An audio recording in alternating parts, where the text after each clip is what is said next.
ಇವತ್ತಿನ ವಿಚಾರ ಏನಂತ ಹೇಳಿದ್ರೆ ಸೊ ಗಂಡ ಹೆಂಡತಿಯ ಗುಲಾಮ ಅನ್ನೋ ಪಟ್ಟ ಸುಮಾರಷ್ಟು ಗಂಡು ಮಕ್ಕಳಿಗೆ ಬಂದ್ಬಿಟ್ಟಿದೆ. ಹೆಂಡತಿ ಕಂಟ್ರೋಲಲ್ಲಿ ಇಟ್ಕೊಂಡಿದ್ದಾಳೆ ಗಂಡನ ಅನ್ನೋ ಪಟ್ಟ, ಹೆಂಡತಿಗೆ ಬಂದೆ ಹೆಂಡತಿ ಗುಲಾಮ ಅಂತ ಗಂಡನಿಗೆ ಬಂದಿದೆ. ಸೊ ಇದು ತಪ್ಪು ಸರಿನೋ ಇದ್ರ ಬಗ್ಗೆ ನನಗನ್ಸಿದ್ದು ವಿಡಿಯೋ ಮಾಡಿದ್ದೀನಿ. ವಿಡಿಯೋ ಪೂರ್ತಿ ನೋಡಿ, ಸ್ಕಿಪ್ ಮಾಡಿಬಿಡಿ. ಹಾಯ್ ಹಲೋ, ಎಲ್ಲರೂ ಹೇಗಿದ್ದೀರಾ? ಎಲ್ಲರೂ ಕೂಡ ಚೆನ್ನಾಗಿದ್ದೀರಾ ಅಂದ್ಕೊಂಡಿದ್ದೀನಿ. ನಾನು ಕೂಡ ಚೆನ್ನಾಗಿದ್ದೀನಿ. ಇವತ್ತಿನ ಇಂಟ್ರೆಸ್ಟಿಂಗ್ ವಿಚಾರ ಏನಪ್ಪ ಅಂತ ಹೇಳಿದ್ರೆ, ಸುಮಾರಷ್ಟು ಹೆಣ್ಮಕ್ಳು ಲೈಫಲ್ಲಿ ಇದು ಸೊ ಅಂದರೆ ಗಿಫ್ಟಾಗಿ ಬಂದುಬಿಟ್ಟಿದೆ.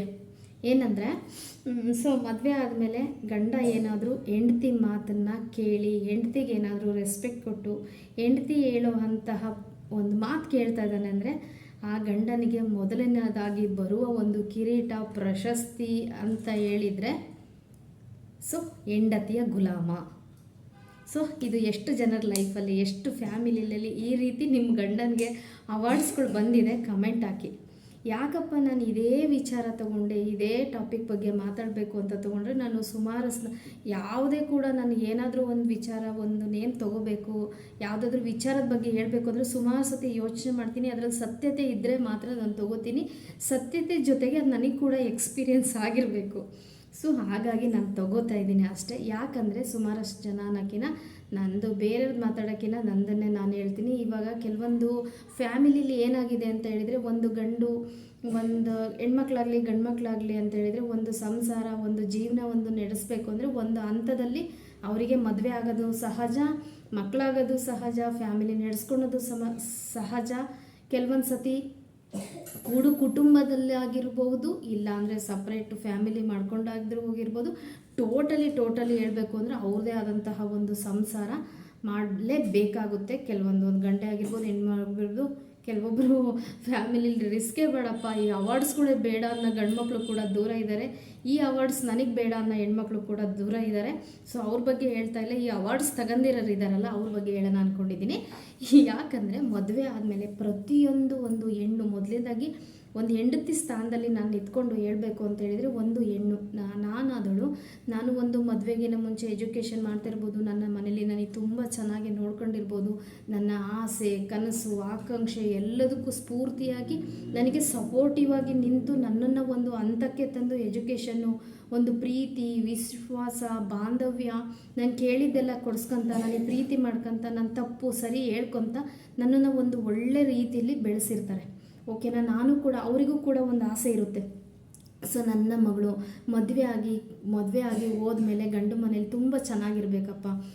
ಫಸ್ಟ್ ಆಫ್ ಆಲ್ ಮದುವೆ ಮಾಡಿಕೊಟ್ಟಾಗ ಅಲ್ಲಿ ನಮ್ಮ ಇತ್ತೀಚಿನ ಒಂದು ಕೂಡು ಕುಟುಂಬನೇ ಆಗಿರ್ಬೋದು, ನಮ್ಮ ಪ್ರತಿಯೊಬ್ಬರು ಹೆಣ್ಣಿನ ಮನೆಯವರು ಇಷ್ಟಪಡೋನ್ನೋದಕ್ಕಿಂತ ಅವರು ಅನ್ಕೊಳ್ಳೋದೇನಪ್ಪ, ಒಂದು ಮದುವೆ ಮಾಡಬೇಕು ನನ್ನ ಮಗಳಿಗೆ ಅಂತ ಹೇಳಿದರೆ, ಫಸ್ಟ್ ಆಫ್ ಆಲ್ ಅವ್ರ ತಲೆಗೆ ಬರೋದು, ನನ್ನ ಮಗಳು ಗಂಡು ಮನೇಲಿ ಚೆನ್ನಾಗಿರ್ತಾಳ, ಗಂಡ ಚೆನ್ನಾಗಿ ನೋಡ್ಕೊತಾನ, ಗಂಡು ಮನೆಯವ್ರು ಚೆನ್ನಾಗಿ ನೋಡ್ಕೊತಾರ, ಗಂಡನ ರಿಲೇಟಿವ್ಸ್ ಎಲ್ಲ ಚೆನ್ನಾಗಿದ್ದಾರ, ತುಂಬ ರೆಸ್ಪೆಕ್ಟ್ ಕೊಡ್ತಾರ ನನ್ನ ಮಗಳಿಗೆ. ಪ್ರತಿಯೊಂದು ಫೈನಾನ್ಷಿಯಲಿ ಆಗಿರ್ಬೋದು, ಪ್ರತಿಯೊಂದು ಅಂದರೆ ಫ್ಯಾಮಿಲಿ ಕಡೆ, ಫೈನಾನ್ಷಿಯಲ್ ಕಡೆ, ಮನೆ ಕಡೆ, ಜಾಬ್ ಕಡೆ, ಎಲ್ಲ ಕಡೆ ಯೋಚನೆ ಮಾಡೋಕ್ಕಿಂತ ಮೊದಲು ಗಂಡ ಚೆನ್ನಾಗಿ ನೋಡ್ಕೊತಾನ ಅಂತೇಳಿ ಯೋಚನೆ ಮಾಡಿಬಿಟ್ಟು ಮದುವೆ ಮಾಡಿಕೊಟ್ಟಿರ್ತಾರಲ್ವ ಹೆಣ್ಮಕ್ಳಿಗೆ. ಸೊ ಅದು ಹೇಗಾಗಿದೆ, ಸೊ ಅದು ಕೂಡ ಓಕೆ. ಇವರು ಒಬ್ಬ ಮಗನಿಗೆ ಮದುವೆ ಮಾಡಬೇಕು ಅಂದರೆ ಇವ್ರ ಆಸೆನೂ ಅದೇ ರೀತಿ ಇರುತ್ತೆ ಅಲ್ವಾ. ನನ್ನ ಮಗನ ಹೆಂಡ್ತಿ ಚೆನ್ನಾಗಿ ನೋಡ್ಕೋಬೇಕು, ನನ್ನ ಮಗನ ಆಸೆ ಕನಸುಗಳಿಗೆ ಎಲ್ಲ ನನ್ನ ಸೊಸೆಯಾದಳು ನೋಡ್ಕೋಬೇಕು, ಹಾಗೆ ಹೀಗೆ ಅಂತ ಫಸ್ಟ್ ಅನ್ಕೋತಾರೆ. ಮದುವೆ ಫಿಕ್ಸ್ ಆದಮೇಲೆ ಅವ್ರ ಎಕ್ಸ್ಪೆಕ್ಟೇಷನ್ನೇ ಬೇರೆ ಆಗಿಬಿಡುತ್ತೆ. ಸೊ ಇರುತ್ತೆ, ಎಕ್ಸ್ಪೆಕ್ಟೇಷನ್ ಇಟ್ಕೋಬೇಕು. ಬರೋ ಅಂಥ ಸೊಸೆಯಿಂದ ಎಕ್ಸ್ಪೆಕ್ಟೇಷನ್ ಇಟ್ಕೋಬೇಕು. ಮದುವೆ ಆಗೋಂಥ ಗಂಡಿನ ಭಾವನೆಗಳ ಜೊತೆ ಎಕ್ಸ್ಪೆಕ್ಟೇಷನ್ ಇಟ್ಕೋಬೇಕು. ಬಟ್ ಅದು ಎಕ್ಸ್ಪೆಕ್ಟೇಷನ್ನು ತುಂಬ ಓವರ್ ಆಗಿರಬಾರ್ದು. ಕೆಲವು ಸಂಸಾರಗಳಲ್ಲಿ, ಕೆಲವು ಫ್ಯಾಮಿಲಿಯಲ್ಲಿ ನನಗೆ ತಿಳಿದ ಮಟ್ಟಿಗೆ ಹೇಳಬೇಕು ಅಂದರೆ ಈ ಎಕ್ಸ್ಪೆಕ್ಟೇಷನ್ ಅನ್ನೋದು ಓವರ್ ಆಗ್ತಾ ಇದೆ ಅಂತ ಹೇಳಿದರೆ, ಇವಾಗ ನಾನು ಮದುವೆ ಮಾಡ್ಕೊಂಡು ಕೊಟ್ಟೆ, ನನ್ನ ಮಗನ ಮದುವೆ ಮಾಡಿದೆ, ಸೊಸೆ ಬಂದಳು ಮನೆ ತುಂಬಿಸ್ಕೊಂಡ್ವಿ, ಸೊ ಎಲ್ಲ ಆಯಿತು. ಸೊ ನನ್ನ ಮನೆಗೆ ಬಂದು ಎಲ್ಲ ಮದುವೆ ಆಗೋಸ್ಕರ ತಿರುಗಿಸೋದು, ಟ್ರಿಪ್ ಮಾಡೋದು, ಹನಿಮೂನಿಗೆ ಕಳಿಸೋದು ಎಲ್ಲ ಮುಗಿದೋಯ್ತು. ಇನ್ನು ನನ್ನ ಸೊಸೆ ನಮ್ಮ ಮನೆಗೆ ಅಡುಗೆ ಕೆಲಸ ಮಾಡ್ಕೊಂಡೆಲ್ಲ ಇದ್ದಾಳೆ ಅಂತ ಅಂದಾಗ ಅವರ ಮೊದಲೇ ಎಕ್ಸ್ಪೆಕ್ಟೇಷನ್ ಏನಿರುತ್ತೆ ಅಂದರೆ, ಸೊ ನಾವು ಹೇಳ್ದಂಗೆ ಕೇಳಬೇಕು, ಏನಾದರೂ ತೊಗೋಬೇಕು ಅಂದರೆ ನಮ್ಮನ್ನು ಹೇಳಿ ತೊಗೋಬೇಕು, ನಾವು ಹೋಗು ಅಂದರೆ ಹೋಗಬೇಕು, ಬಾ ಅಂದರೆ ಬರಬೇಕು. ಎಲ್ಲರ ಫ್ಯಾಮಿಲಿಲಿ ಆಗಿದೆಯೋ ಇಲ್ಲ ಗೊತ್ತಿಲ್ಲ, ಕೆಲವೊಂದು ಫ್ಯಾಮಿಲಿಲಿ ಆಗ್ತಾಯಿದೆ. ಸೊ ಸಮ್ ಎಕ್ಸ್ಪೀರಿಯನ್ಸ್ ಕೂಡ ಆಗಿದೆ. ಸೊ ಎಲ್ಲ ನಮ್ಮ ಹಿಡಿತದಲ್ಲೇ ಸೊಸೆಯರು ಇರಬೇಕು ಅಂತ ಇಷ್ಟಪಡ್ತಾರೆ. ಸೊ ಎಲ್ಲ ಅವ್ರ ಹಿಡಿತದಲ್ಲಿ ಇಟ್ಕೋಬೇಕು. ಆಮೇಲೆ ಕೆಲವೊಂದು ಟೈಮ್ ಏನಾಗುತ್ತೆ ಅಂದರೆ ಒಂದೊಂದು ಸಾರಿ ಅವರು ಅವರ ಗಂಡನ್ನು ಮಾತಾಡಿಸ್ಬೇಕು ಅಂದರೂ ಕೂಡ ವಿತ್ ಅತ್ತೆ ಆಗಿರ್ಬೋದು, ಮಾವ ಆಗಿರ್ಬೋದು, ಪರ್ಮಿಷನ್ ತೊಗೊಂಡು ಕೂಡ ಮಾತಾಡಿಸೋವಂಥ ಸಿಚುವೇಶನ್ ಕೆಲವೊಂದು ಫ್ಯಾಮಿಲಿಲಿದೆ, ಖಂಡಿತ ಇದೆ, ಇಲ್ಲ ಅಂತ ಒಪ್ಕೊಳಲ್ಲ. ಯಾಕಪ್ಪ ಅದು ಬೆಳಕಿಗೆ ಬಂದಿಲ್ಲ ಅಂತ ಹೇಳಿದರೆ ಏನಾಗ್ತಿದೆ ಅಂದರೆ, ಸೊ ಕೆಲವೊಂದು ಟೈಮು ತವ್ರ ಮನೇಲಿ ಪರಿಸ್ಥಿತಿ ಫೈನಾನ್ಷಿಯಲಿ ಆಗಿರ್ಬೋದು, ಮೆಂಟಲಿ ಆಗಿರ್ಬೋದು, ಯಾವುದೇ ರೀತಿ ಒಂದು ಅಂದರೆ ಹೇಳ್ಕೊಳಂತಹ ಪರಿಸ್ಥಿತಿ ಆಗದೇ ಇರ್ಬೋದು. ಯಾಕಂದರೆ ಕೊಟ್ಟ ಹೆಣ್ಣು ಕುಲಕ್ಕೆ ವರದಂತೆ ಅಂತ ಹೇಳ್ಬಿಡ್ತಾರಲ್ವ. ಹಂಗಾಗಿ ಅಯ್ಯೋ ಏನಮ್ಮ ಮರ್ಯಾದೆ ಅಂತಾರಲ್ಲ, ಮರ್ಯಾದೆಗೆ ಅಂಜ್ಬಿಟ್ಟು ಅಯ್ಯೋ ಏನಾದರೂ ಗಂಡ ಮನೇಲಿ ಪ್ರಾಬ್ಲಮ್ ಆಯ್ತು ಅಂತ ತವ್ರ ಮನೆಗೆ ಹೇಳಿದರೆ ಅದು 4 ಜನಕ್ಕೆ ಗೊತ್ತಾಗುತ್ತೆ. ನೀನು ತವ್ರ ಮನೆಗೆ ಕೂತ್ಕೊಂಡ್ರೆ ಹಂಗಾಗುತ್ತೆ ಹಿಂಗಾಗುತ್ತೆ, 4 ಜನ ಹಂಗೆ ಮಾತಾಡ್ತಾರೆ, 4 ಜನ ಹಿಂಗೆ ಮಾತಾಡ್ತಾರೆ. ಸೊ ಏನೇನೇನೋ ರೀಸನ್ನಿಂದ ಕೆಲವೊಬ್ಬರು ಅಯ್ಯೋ ನಮ್ಮ ತಂದೆ ತಾಯಿ ನಾನು ಚೆನ್ನಾಗಿರಬೇಕು, ಚೆನ್ನಾಗಿ ಗಂಡ ಮನೇಲಿ ಸಂಸಾರ ಮಾಡಬೇಕು ಅಂತ ಮದುವೆ ಮಾಡಿಕೊಟ್ಟಾರೆ. ಬಟ್ ನಾನು ಇಲ್ಲಿಗೆ ಬಂದಮೇಲೆ ಇಲ್ಲಿ ಪರಿಸ್ಥಿತಿ ಏನು ಅಂತ ಗೊತ್ತಾಗ್ತಿದ್ದೇನಲ್ಲಪ್ಪ ಅಂತ ಹೇಳ್ಕೊಂಡಂತಹ ಹೆಣ್ಮಕ್ಳಿದ್ದಾರೆ. ಕೆಲವೊಬ್ಬರು ಗಂಡ್ಮಕ್ಳು ಹೆಂಗೆ ಅಂದರೆ ಪ್ರತಿಯೊಂದಕ್ಕೂ ಸಹ ಮನೆಯವ್ರ ಅಪ್ಪ ಅಮ್ಮನ ಪರ್ಮಿಷನ್ನು ಪ್ರತಿಯೊಂದು ತೊಗೊಂಡು ಮಾತಾಡ್ಸೋದಾಗಿರ್ಬೋದು, ಕರ್ಕೊಂಡು ಹೋಗೋದಾಗಿರ್ಬೋದು, ಪ್ರತಿಯೊಂದು ಅಮ್ಮ ಅಪ್ಪನ ಪರ್ಮಿಷನ್ ತೊಗೊಂಡು ಹೆಣ್ತಿನ ಪ್ರೀತಿ ಮಾಡೋದಾಗಿರ್ಬೋದು. ಕೆಲವೊಂದು ಗಂಡ್ಮಕ್ಳು ಇವಾಗೂ ಕೂಡ ಇದ್ದಾರೆ ಕೂಡ. ಸೊ ಅದು ಯಾಕಪ್ಪ ಅಂದರೆ ಗಂಡ್ಮಕ್ಳಾದರೂ ಒಂದು ಯೋಚನೆ ಮಾಡಬೇಕು. ಇವಾಗ ಒಂದು ಹೆಣ್ಣು, ನಾನೇ ಒಂದು ಎಕ್ಸ್ಪೆಕ್ಟೇಷನ್ ನನಗೂ ಇರುತ್ತೆ. ನಾನು ಒಂದು ಹೆಂಡತಿಯಾಗಿ ಬಂದಾಗ ನನಗೆ ಆದಂತಹ ಒಂದು ಆಸೆ, ಆಕಾಂಕ್ಷೆ, ಕನಸು ಎಲ್ಲ ಇಟ್ಕೊಂಡು ನಾನು ಬಂದಿರ್ತೀನಿ. ನನ್ನ ಫ್ಯಾಮಿಲಿ, ನನ್ನ ಅಣ್ಣ ತಮ್ಮ, ನಮ್ಮ ಅಕ್ಕ ತಂಗಿ, ನಮ್ಮ ಚಿಕ್ಕಮ್ಮ ದೊಡ್ಡಪ್ಪ, ಪ್ರತಿಯೊಂದು ಫ್ಯಾಮಿಲಿ, ಪ್ರತಿಯೊಂದು ಮೆಂಬರ್ಸ್ ಕೂಡ ನಾನು ಬಿಟ್ಟು ಇವರನ್ನು ನಾನು ಜೀವನ ಸಂಗಾತಿಯಾಗಿ ಆರಿಸ್ಕೊಂಡಿರ್ತೀನಿ ಅಂತ ಹೇಳಿದಾಗ ಅದನ್ನು ಅರ್ಥ ಮಾಡ್ಕೊಳ್ಳೋದು ನನಗೆ ತಾಳಿ ಕಟ್ಟಿದಂತಹ ಗಂಡ ಆಗಿರಬೇಕು. ಯಾಕಂದರೆ ತಾಳಿ ಕಟ್ಟಿದ ಒಬ್ಬ ಗಂಡ ನಮ್ಮ ಸಪೋರ್ಟಿವ್ ಆಗಿ ನಮಗಿದ್ದ ಅಂದರೆ ನಾವು ಲೈಫಲ್ಲಿ ಫ್ಯಾಮಿಲಿಯಲ್ಲಿ ಏನಾದರೂ ಸಾಧಿಸೋಕ್ಕೆ ಸಾಧ್ಯವಾಗುತ್ತೆ. ಟೈಮು ಗಂಡ್ಮಕ್ಳು ಕೂಡ ಅದೇ ಅಮ್ಮನ ಕೇಳಬೇಕು, ಅಪ್ಪನ ಕೇಳಬೇಕು ಮಾತಾಡ್ಸೋಕ್ಕೆ. ಸೊ ಮದುವೆ ಆಗೋವರೆಗೂ ಒಂಥರ, ಮದುವೆ ಆದಮೇಲೆ ಒಂಥರ. ಸೊ ಸುಮಾರು ಗಂಡ್ಮಕ್ಳು ಮಾಡ್ತಾರೆ, ಆ ತಪ್ಪು ಮಾಡಬೇಡಿ, ಓಕೆನಾ. ಇನ್ನು ಇದಿಷ್ಟೆಲ್ಲ ಹೊರತುಪಡಿಸಿ ಹೇಳಬೇಕು ಅಂತ ಹೇಳಿದರೆ ನಮ್ಮ ಅದೃಷ್ಟಕ್ಕೂ ಇಲ್ಲ ಹೆಣ್ಮಕ್ಳ ಅದೃಷ್ಟಕ್ಕೂ ಏನೋ ಇವಾಗ ಗಂಡ ಆದನು ಒಂದು ಅವನು ಅರ್ಥ ಮಾಡ್ಕೊತಾನೆ. ಅವನು ಗುಲಾಮ ಆಗಿರಲ್ಲ, ಹೆಂಡತಿ ಗುಲಾಮ ಅಂತೂ ಖಂಡಿತ ಆಗಿರಲ್ಲ. ಅದನ್ನು ಅರ್ಥ ನೀವು ಕಲ್ಪನೆ ಮಾಡ್ಕೊಂಡ್ರೆ ಕೆಲವೊಬ್ಬರು ಮೆಂಬರ್ಸ್ ಇದ್ದೀರಾ, ಅತ್ತೆಯಂದ್ರಾಗಿರ್ಬೋದು, ರಿಲೇಟಿವ್ಸ್ ಆಗಿರ್ಬೋದು, ಅಣ್ಣ ತಮ್ಮರಾಗಿರ್ಬೋದು, ಅಕ್ಕ ತಂಗಿರಾಗಿರ್ಬೋದು, ಅರ್ಥ ಮಾಡ್ಕೊಳೋದು ತುಂಬ ಮಿಸ್ಟೇಕ್ ಅರ್ಥ ಮಾಡ್ಕೊಂಡಿರ್ತೀರ. ಈಗ ಮದುವೆ ಆದ ಒಂದು ಗಂಡ, ಈಗ ಫಾರ್ ಎಕ್ಸಾಂಪಲ್ ನನ್ನ ಗಂಡ ನನ್ನ ಮಾತು ಕೇಳ್ತಾ ಇದ್ದಾನೆ, ನನ್ನ ಮಾತಿಗೆ ರೆಸ್ಪೆಕ್ಟ್ ಕೊಡ್ತಿದ್ದಾನೆ, ನನ್ನ ಪ್ರೀತಿ ಮಾಡ್ತಿದ್ದಾನೆ, ನಮ್ಮದೇ ಆದಂಥ ಒಂದು ಸಂಸಾರ ಕಟ್ಕೊತಾ ಇದ್ದಾನೆ, ನನ್ನ ಒಂದು ಪ್ರತಿಯೊಂದು ಭಾವನೆಗೆ ಬೆಲೆ ಕೊಡ್ತಾ ಇದ್ದಾರೆ ನನ್ನ ಗಂಡ ಅಂತ ಹೇಳಿದರೆ, ಸೊ ಅದು ಅವರು ನನ್ನ ಗುಲಾಮರಾಗಿ ನನಗೆ ಅದು ಪ್ರತಿಯೊಂದಕ್ಕೂ ಸಪೋರ್ಟಿವ್ ಆಗಿರಲ್ಲ. ಮೇಯ್ನಾಗಿ ಅವ್ರ ಮೈಂಡಲ್ಲಿರೋದು ಸೊ ನನಗೋಸ್ಕರ ಎಲ್ಲರನ್ನೂ ಬಿಟ್ಟು ಬಂದಿದ್ದಾಳೆ, ಪ್ರತಿಯೊಂದು ಅವ್ರ ಫ್ಯಾಮಿಲಿ ಕೂಡ ಬಿಟ್ಟು ನನ್ನ ಜೊತೆಗೆ ಬಂದಿದ್ದಾಳೆ. ಬಟ್ ನಾನಾದರೆ ನನ್ನ ಫ್ಯಾಮಿಲಿ ಜೊತೆನೇ ಇದ್ದೀನಿ. ಅವಳು 3rd ಪರ್ಸನ್ನು, ಆ 3rd ಪರ್ಸನಿಗೆ ನಮ್ಮ ಫ್ಯಾಮಿಲಿಲಿ ನಮ್ಮ ಫ್ಯಾಮಿಲಿ ಇರುವಂಥ ಸೇರಿಸ್ಕೊಂಡಾಗ ಅವಳಿಗೆ ಆದಂಥ ಒಂದು ಟೈಮ್ ಬೇಕಾಗುತ್ತೆ ಹೊಂದ್ಕೊಳ್ಳೋಕ್ಕೆ ಅಂತ ಹೇಳಿ, ಆಮೇಲೆ ಅವಳ ಪ್ರೀತಿ, ಆಸೆ, ಆಕಾಂಕ್ಷೆಗೆ ಸಪೋರ್ಟ್ ಮಾಡೋದು ಇವಾಗ ತುಂಬ ಜನ ಸಪೋರ್ಟಿವ್ ಆಗಿದ್ದಾರೆ. ಆ ವಿಚಾರ ಖುಷಿ ಪಡ್ತೀನಿ. ಕೆಲವೊಂದು ಟೈಮ್ ಅದು ಅದೃಷ್ಟ ಒಂದೊಂದು ಸರಿ ಎಲ್ರಿಗೂ ಇರಲ್ಲ ಅಂತ ಕೂಡ ಇದೇ ಟೈಮಲ್ಲಿ ಹೇಳ್ತೀನಿ. ಆವಾಗ ಏನಾಗುತ್ತೆ ಅಂತ ಹೇಳಿದರೆ ಅವರು ಎಲ್ಲದನ್ನು ಸ್ಪಂದಿಸ್ತಾರೆ. ಆದರೆ ಈ ಹೊಟ್ಟೆ ಉರಿ, ಅಸೂಯೆ, ಹೊಟ್ಟೆ ಕಿಚ್ಚು ಅನ್ನೋ ಭಾವನೆ ಇತ್ತೀಚಿನ ತುಂಬ ಅತ್ತೆಯರಿಗೆ ಮನಸ್ಸಲ್ಲಿ ತುಂಬ್ಕೊಂಡ್ಬಿಟ್ಟಿದೆ. ಅಯ್ಯೋ ನನ್ನ ಮಗ ಎಲ್ಲಿ ಕೈ ತಪ್ಪು ಹೋಗ್ತಾನೋ, ನನ್ನ ಮಾತು ಬಿಟ್ಟು ಎಲ್ಲಿ ಸೊಸೆ ಮಾತು ಕೇಳ್ತಾನೋ, ನನಗೇನು ಮಾತು ಕೇಳಲ್ಲ, ಎಲ್ಲ ಒಂದು ಪ್ರತಿಯೊಂದು ಅವ್ರ ಪರ್ಮಿಷನ್ ಇಲ್ದಂಗೆ ಹೆಂಡ್ತಿಗೆ ಒಂದು ಸೀರೆ ತಂದುಕೊಡಂಗಿಲ್ಲ, ಒಂದು ಹೂ ತಂದುಕೊಡಂಗಿಲ್ಲ, ಒಂದು ಚಾಕ್ಲೇಟ್ ತಂದುಕೊಡಂಗಿಲ್ಲ ಅಂಥ ಅತ್ತೆರು ಕೂಡ ಇದ್ದಾರೆ. ಯಾಕಂದರೆ ಅವ್ರ ಮೆಂಟಾಲಿಟಿನೇ ಆಗಿರುತ್ತೆ, ಎಲ್ಲಿ ನಮ್ಮ ಮಗ ಕೈ ತಪ್ಪಿ ಹೋಗ್ತಾನೋ, ಹೆಂಡತಿ ಗುಲಾಮ ಆಗಿಬಿಡ್ತಾನೋ, ಹೆಂಡತಿ ಪ್ರತಿಯೊಂದು ಮಾತು ಕೇಳ್ತಾನಲ್ಲ ಅನ್ನೋ ಭಾವನೆ ಅವರಿಗಾಗಿರುತ್ತೆ. ಸೊ ಅದು ಆ ಥರ ಅಲ್ಲ. ಅವರಿಗೆ ಮದುವೆ ಆದಮೇಲೆ ಗಂಡು ಮಕ್ಳಿಗೆ ಏನಾಗುತ್ತೆ ಅಂದರೆ ಅವ್ರದ್ದೇ ಆದಂತಹ ಒಂದು ಮೆಂಟಾಲಿಟಿ ಚೇಂಜ್ ಆಗುತ್ತೆ, ಅವರಿಗೆ ಆದಂತಹ ಜವಾಬ್ದಾರಿ ಬರುತ್ತೆ. ಹೆಂಡತಿ, ಮಕ್ಕಳು, ಸಂಸಾರ, ಫೈನಾನ್ಷಿಯಲ್ ಆಗಿರ್ಬೋದು. ಮೊದಲು ಅವ್ರ ಫ್ಯಾಮಿಲಿ, ಅವ್ರ ಸಂಸಾರ, ಅಪ್ಪ ಅಮ್ಮ ಥರ ಇರ್ತಾರೆ. ಒಂದು ಫ್ಯಾಮಿಲಿ ಅಂತ ಆದಮೇಲೆ ಹೆಂಡತಿ, ಮಗು, ಅವ್ರದ್ದು ಮುಂದಿನ ಫ್ಯೂಚರು, ಗಂಡ ಹೆಂಡತಿ ಅಂದಮೇಲೆ ಮಗು ಆಗಲೇಬೇಕು. ಮಕ್ಕಳಿಗೆ ಒಂದು ಒಳ್ಳೆಯ ಒಂದು ಸ್ಥಾನ, ಒಂದು ಫೈನಾನ್ಷಿಯಲಿ ಆಗಿರ್ಬೋದು, ಏನೇ ಆಗಿರ್ಬೋದು, ಎಜುಕೇಷನ್ ಏನೇ ಆಗಿರ್ಬೋದು, ಅವರಿಗೆ ಅಂತ ಕೊಡಬೇಕು ಅನ್ನೋದು ಅದು ಅವರು ಚೇಂಜ್ ಆಗಿಬಿಡ್ತಾರೆ, ಚೇಂಜ್ ಆಗೇ ಆಗ್ತಾರೆ. ಅಲ್ಲಿ ನನ್ನ ಫ್ಯಾಮಿಲಿ, ನನ್ನ ಮಕ್ಕಳು, ನನ್ನ ಹೆಂಡತಿ ಅಂತ ಬರುತ್ತೆ ಹೊರತು ಗುಲಾಮ ಆಗಲ್ಲ. ನೀವು ಇದನ್ನು ಅರ್ಥ ಮಾಡ್ಕೊಳ್ಳಿ. ಪ್ರತಿಯೊಬ್ಬರು ಅತ್ತೆ ಅಂದ್ರಾಗಿರ್ಬೋದು, ರಿಲೇಟಿವ್ ಆಗಿರ್ಬೋದು, ಅರ್ಥ ಮಾಡ್ಕೊಳ್ಳಿ. ಇನ್ನೂ ಇದರಲ್ಲಿ ಕೆಲವೊಂದು ಅತ್ತೆಗಳಿದ್ದಾರೆ ಹೆಂಗಪ್ಪ ಅಂದರೆ, ಓಕೆ ಮಗನಿಂದ ಇಷ್ಟೆಲ್ಲ ಎಕ್ಸ್ಪೆಕ್ಟೇಷನ್ ಮಾಡ್ತಾರಲ್ವ, ಆದರೆ ಅದೇ ಅಳಿಯನಿಂದ ಎಕ್ಸ್ಪೆಕ್ಟೇಷನ್ ಮಾಡಬೇಕು ಅಲ್ವಾ. ಅಳಿಯ ಕೂಡ ಹೆಂಗಂದರೆ, ಒಂದು ಉದಾಹರಣೆ ಹೇಳ್ತೀನಿ. ಎಲ್ಲಾದರೂ ಸೊಸೆ, ನಾನು ತುಂಬ ಸರಿ ಓದಿದ್ದೀನಿ ಕೂಡ, ಸೊಸೆ ಎಲ್ಲಾದರೂ 2 ದಿನ ಹುಷಾರಿಲ್ಲ ಅಂತ ಮಲ್ಕೊಂಡ್ರೆ ನಾಟಕ ಮಾಡ್ತಾಳೆ, ಕೆಲಸ ಮಾಡಲಾರ್ದ ನಾಟಕ ಮಾಡ್ತಾಳೆ, ಮಲ್ಕೊಂಡಿದ್ದಾಳೆ ಅಂತ. ಅದೇ ಮಗಳು ನಾಟಕ ಮಾಡಿ ಕೂಡ ನಂಗೆ ಹುಷಾರಿಲ್ಲ ಅಂತ ಹೇಳಿದರೆ, ಸೊ ಅವಳಿಗೆ ಹುಷಾರಿಲ್ಲ ಪಾಪ ಅಂತ ಕೇರ್ ಮಾಡ್ತಾರೆ.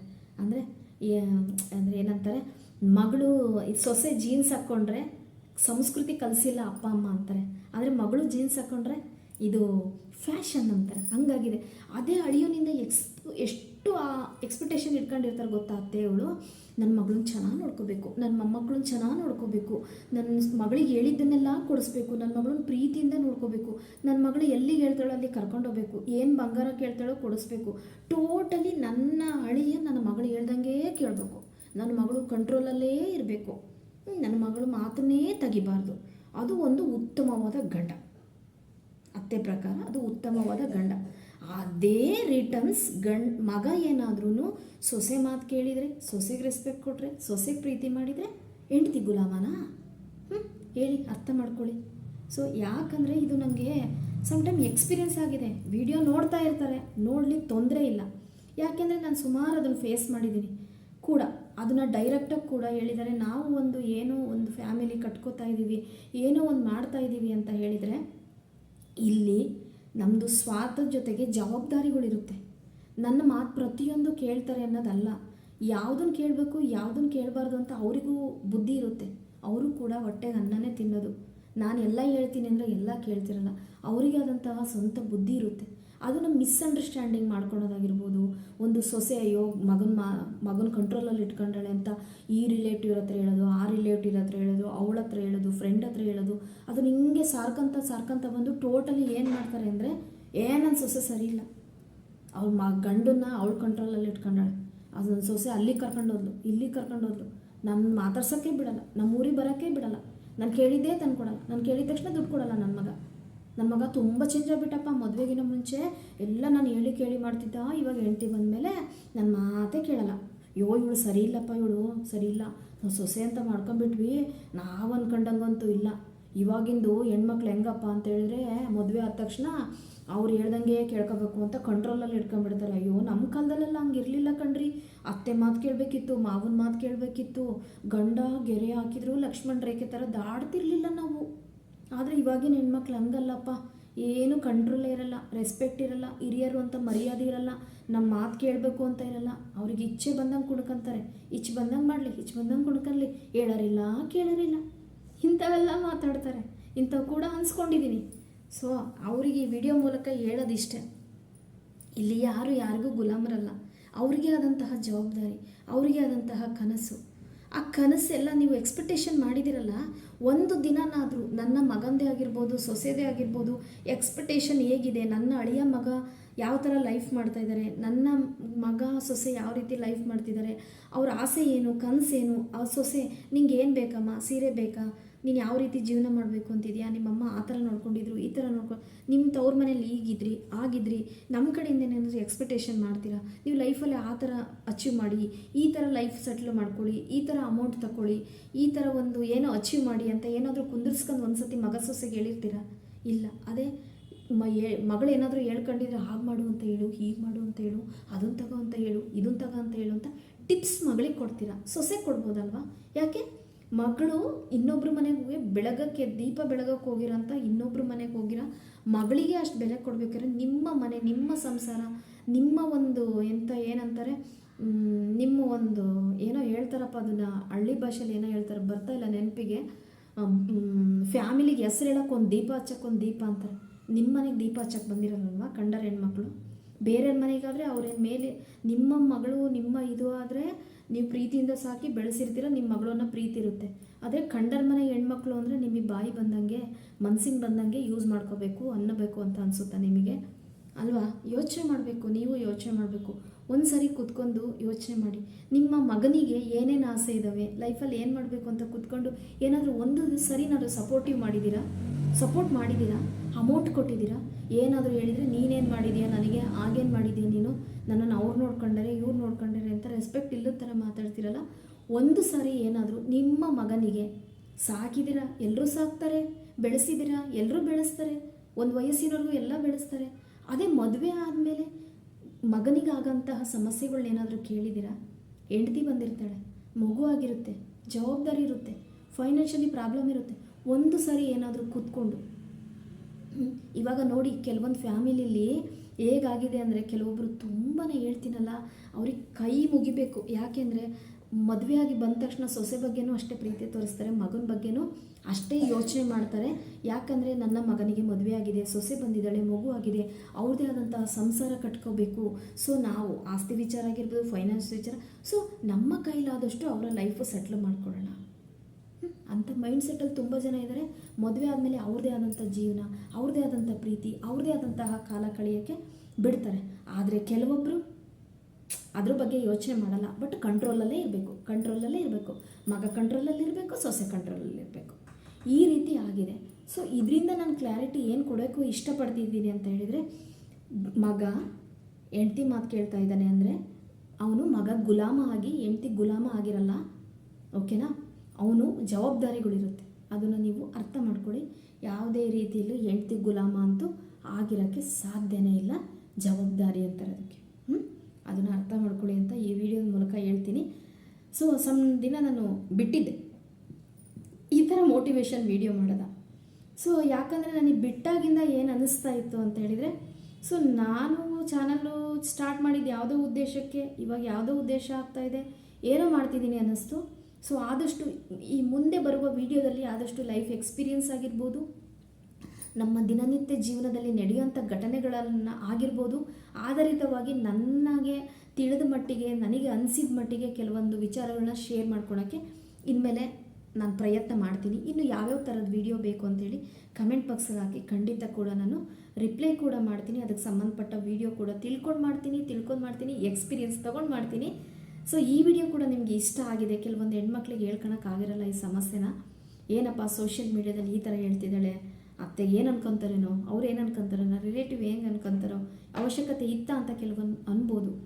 ಆದರೆ ಅವಶ್ಯಕತೆ ಇರಲಿ ಇಲ್ಲದೇನೆ ಇರಲಿ, ಈ ಕೆಲವೊಂದು ಮಾತುಗಳನ್ನ ಡೈರೆಕ್ಟಾಗಿ ಹೋಗಿ ಅವ್ರ ಹತ್ರ ಮಾತಾಡೋಕ್ಕಾಗಲ್ಲ. ಯಾಕೆಂದರೆ ಕೇಳೋಂಥ ಪೇಷನ್ಸ್ ಅವ್ರಿಗೆ ಇರಲ್ಲ, ಅವ್ರ ರೂಟೇ ಬೇರೆ ಇರುತ್ತೆ. ಕೆಲವೊಂದು ಸತಿ 3 ಬಿಟ್ಟು 4 ಪಟ ಬಿಟ್ಟು 5 ಪಟ ಈ ವಿಡಿಯೋ ಹಾಕೊಂಡು ನೋಡಲಿ. ಸೊ ನನ್ನ ಸೊಸೆ ಹಿಂಗೆ ವಿಡಿಯೋ ಮಾಡಿದಾಳಲ್ವಾ, ಸೊ ಸಿಟ್ಟಿಂದ ನೋಡ್ತಾರೋ, ಬೇಜಾರಿಂದ ನೋಡ್ತಾರೋ, ಪ್ರೀತಿಯಿಂದ ನೋಡ್ತಾರೋ ಗೊತ್ತಿಲ್ಲ, ನೋಡಲಿ ಅಂತಲೇ ವಿಡಿಯೋ ಮಾಡಿದ್ದೀನಿ.